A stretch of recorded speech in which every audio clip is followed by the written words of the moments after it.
Hello friends, नमस्कार। Welcome to my channel. बहुत बहुत स्वागत है आप लोगों का हमारे चैनल एजुकेशनल एकेडमी पे। ठीक है, तो चलिए स्टार्ट करते हैं आज का सेशन। ठीक है, तो सेशन स्टार्ट करने से पहले थोड़ी सी रिक्वेस्ट है कि आप लोग सेशन को क्या कर दीजिए, शेयर कर दीजिए। ठीक है, ताकि आपके साथ साथ दूसरे का भी फायदा हो सके।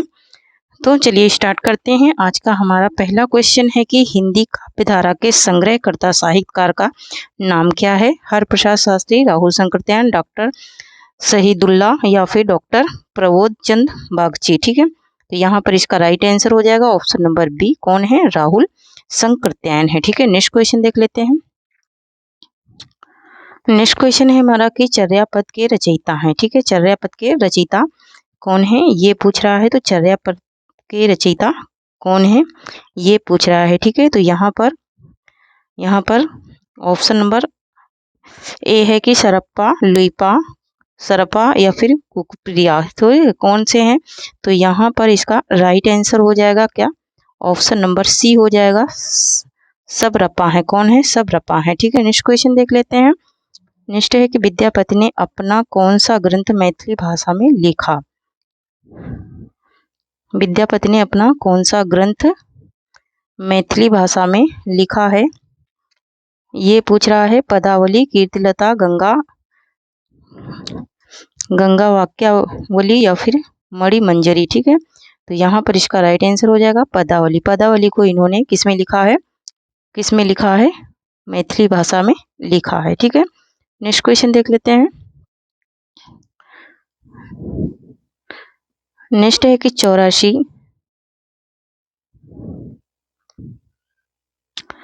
नेक्स्ट क्वेश्चन है कि 84 वैष्णवन की वार्ता और 252 वैष्णवन की वार्ता मूल रूप से है। तो ये मूल रूप से क्या है? जीवन वृत्त है मूल रूप से। ठीक है, नेक्स्ट क्वेश्चन देख लेते हैं। नेक्स्ट क्वेश्चन है कि रीतिकालीन कवि बिहारी की कविता को शक्कर की रोटी किसने कहा? ठीक है, शक्कर की रोटी कहने वाले कौन है ये पूछ रहा है। ठीक है, शक्कर की रोटी किसने कहा है? रीतिकालीन कौन? बिहारी रीतिकालीन क्या है? कवि हैं और इनको शक्कर की रोटी किसने कहा है ये यहाँ पर पूछा जा रहा है। तो शक्कर की रोटी कहने वाले कौन है? क्या विश्वनाथ प्रसाद मिश्र हैं या पदम सिंह शर्मा हैं या फिर नागेंद्र हैं या फिर महेंद्र कुमार हैं? ठीक है, तो यहाँ पर इसका राइट आंसर हो जाएगा option number B, Padam Singh Sharma है। ठीक है, नेक्स्ट क्वेश्चन देख लेते हैं।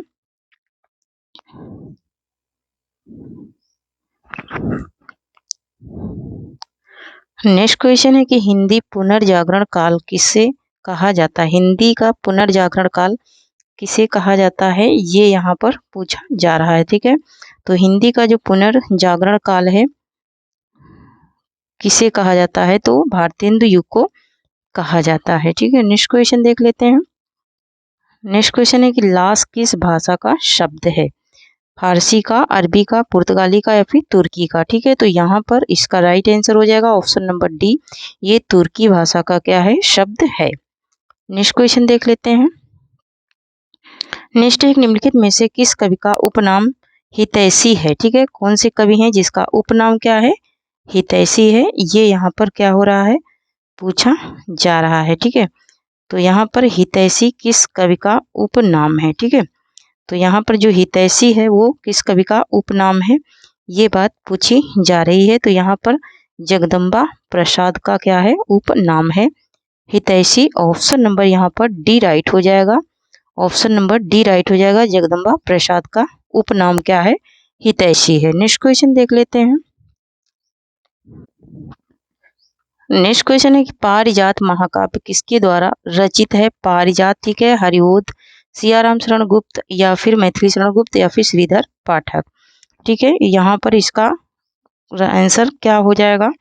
ठीक है, पारिजात जो महाकाव्य है ये किसके द्वारा रचित है ये पूछा जा रहा है। ठीक है, पारिजात के बारे में पूछा जा रहा है। तो पारिजात जो उपन्यास है वो किसका है? तो उपन्यास है इनका नासिरा शर्मा का, लेकिन यहाँ पर पारिजात क्या पूछा जा रहा है? महाकाव्य। तो पारिजात महाकाव्य किसका है? ये हरिओद का है। ठीक है, नेक्स्ट क्वेश्चन देख लेते हैं। नेक्स्ट है महादेवी वर्मा के यामा में कौन सी रचना संकलित नहीं है? ठीक है, तो दीप शिखा जो है ये यामा में संकलित नहीं है। नेक्स्ट क्वेश्चन देख लेते हैं। नेक्स्ट एक तुलसीदास के रचनाकार हैं, ठीक है। तुलसीदास के रचनाकार कौन है ये पूछ रहा है, ठीक है। तुलसीदास क्या है, कविता है ना। तुलसीदास जो रचना है ये एक कविता है, और ये किसकी कविता है ये बात यहाँ पर पूछी जा रही है, ठीक है। तो तुलसीदास के रचनाकार, ठीक है, तो कौन है यहाँ पर? ऑप्शन नंबर क्या राइट हो जाएगा? ऑप्शन नंबर ए राइट हो जाएगा, सूर्यकांत त्रिपाठी निराला। नेक्स्ट क्वेश्चन है कि किस सप्तक में एक भी काव्यत्री शामिल नहीं है, ठीक है। नहीं की बात हो रही है। तार सप्तक में, दूसरा सप्तक में, चौथा सप्तक में या फिर तीसरा सप्तक में? तो ये किसमें?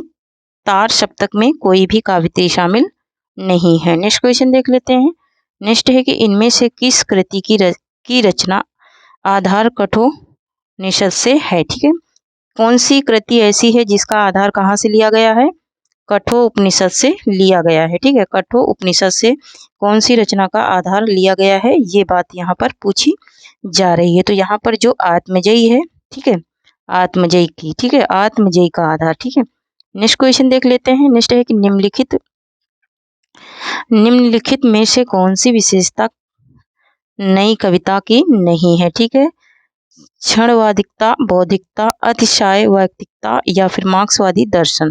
तो मार्क्सवादी दर्शन जो है वो इनकी विशेषता नहीं है नई कविता की। नेक्स्ट क्वेश्चन देख लेते हैं। नेक्स्ट है कि इन लेखकों में कौन फोर्ट विलियम कॉलेज के अध्यापक थे, ठीक है। ये जो नीचे अध्यापक दिए हैं इसमें से कौन फोर्ट विलियम कॉलेज के अध्यापक थे ये पूछ रहा है। तो यहाँ पर फोर्ट विलियम कॉलेज के जो अध्यापक थे वो थे सदल मिश्र। नेक्स्ट क्वेश्चन देख लेते हैं। नेक्स्ट है कि स्कंदगुप्त नाटक में विदूषक का क्या नाम है, ठीक है। स्कंदगुप्त जो नाटक है उसमें विदूषक का क्या नाम है? तो विदूषक का नाम है मृदुल। क्या नाम है? मृदुल नाम है विदूषक का। नेक्स्ट क्वेश्चन है कि निम्नलिखित में से किस उपन्यास में राय साहूकार मदन मोहन, कौन? मदन मोहन के अंग्रेजी सभ्यता की नकल और अपव्यय की कथा है, ठीक है। नकल और अपव्यय दोनों की कथा है ये पूछा जा रहा है, तो परीक्षा गुरु में है, ठीक है। नेक्स्ट क्वेश्चन देख लेते हैं। नेक्स्ट है कि इनमें से नई कहानी आंदोलन के साथ कौन कहानीकार नहीं जुड़ा था, ठीक है। जो नई कहानी आंदोलन हुआ था उसमें कौन से कहानीकार नहीं जुड़े थे ये बात यहाँ पर पूछी जा रही है, ठीक है। तो नई कहानी आंदोलन में कौन से नहीं जुड़े थे? तो वो थे कौन? वो थे मोहन राकेश। नेक्स्ट क्वेश्चन देख लेते हैं। नेक्स्ट है कि निम्न में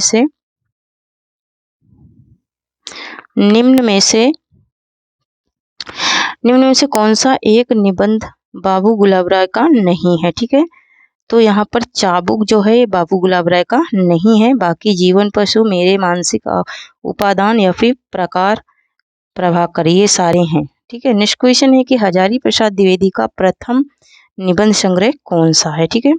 हजारी प्रसाद द्विवेदी का जो है प्रथम निबंध संग्रह कौन सा है? प्रथम और अंतिम सबसे ज़्यादा पूछे जाते हैं, तो प्रथम और अंतिम को सबसे ज़्यादा टारगेट बनाना है। तो यहाँ पर प्रथम क्या है? अशोक के फूल। अशोक के फूल जो है ये इनका प्रथम निबंध है, ठीक है। नेक्स्ट क्वेश्चन है कि ब्राह्मी लिपि का प्रयोग किसने शुरू किया, ठीक है। सबसे पहले किसने शुरू किया ब्राह्मी लिपि का? तो वैदिक आर्यों ने शुरू किया था। नेक्स्ट क्वेश्चन है कि देवनागरी लिपि में मूल लिपि चिन्ह है, ठीक है। मूल लिपि चिन्ह कितने हैं देवनागरी लिपि में ये पूछ रहा है। तो यहाँ पर देवनागरी लिपि में चिन्हों की बात हो रही है और मोस्ट इम्पोर्टेंट ये क्वेश्चन है। तो यहाँ पर देख लेते हैं। तो चिन्ह कितने हैं यहाँ पर? 45। कितने हैं? 45 चिन्ह हैं। नेक्स्ट क्वेश्चन देख लेते हैं। नेक्स्ट है कि एक में तालव्य ध्वनियों का प्रयोग हुआ है, ठीक है। इन जो शब्द दिए हैं इसमें एक में तालव्य ध्वनि का प्रयोग हुआ है, वो कौन सी है? तो यहाँ पर जो चाचा है ये चाचा में तालव्य ध्वनि का प्रयोग हुआ है। नेक्स्ट क्वेश्चन है कि मैंने आम खाया, यह वाक्य किस काल को प्रदर्शित करता है, ठीक है। मैंने आम खाया ये वाक्य प्रदर्शित करता है सामान्य भूतकाल को, ठीक है। नेक्स्ट क्वेश्चन देख लेते हैं। दूत वाक्यम कृति के रचनाकार कौन है, ठीक है। दूत वाक्यम किसकी कृति है? ये नाटक है, ठीक है। समझ जाइए किसकी है, ठीक है। नाटक है और समझिए ये किसकी है, क्योंकि 2 से 3 क्वेश्चन संस्कृत से जरूर आते हैं। तो यहाँ पर ये किसका नाटक है? तो ये भास का नाटक है। किसका है? भास का नाटक है। दूत वाक्यम। नेक्स्ट क्वेश्चन है कि भारतीय भाषा विज्ञान की प्रसिद्धि मुनित्रय में सम्मिलित नहीं है। ठीक है, मुनित्रय में क्या सम्मिलित नहीं है? पाणिनि, कात्यायन, पतंजलि या फिर भर्तृहरि, कौन से शामिल नहीं है मुनित्रय में, है ना। मुनित्रय के नाम से कौन कौन जाने जाते हैं? पाणिनि जाने जाते हैं, ठीक है, और कौन जाने जाते हैं? तो यहाँ पर पूछा जा रहा है नहीं शामिल, कौन शामिल नहीं है। ठीक है, तो यहाँ पर जो है, यहाँ पर मैं बताते चलूँ कि पाणिनि, कात्यायन, पतंजलि हैं, लेकिन यहाँ पर भर्तृहरि को शामिल नहीं किया गया है मुनित्रय में। ठीक है, नेक्स्ट क्वेश्चन देख लेते हैं। नेक्स्ट है कि आचार्य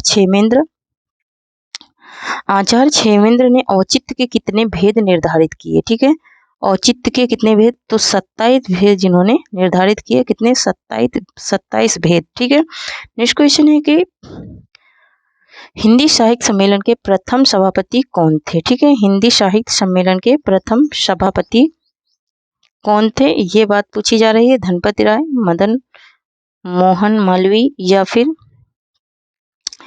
महात्मा गांधी या फिर रामविलास शर्मा, कौन थे प्रथम अध्यक्ष? ये बात यहाँ पर पूछी जा रही है। तो कौन थे प्रथम? प्रथम थे मदन मोहन मालवीय थे। नेक्स्ट क्वेश्चन देख लेते हैं।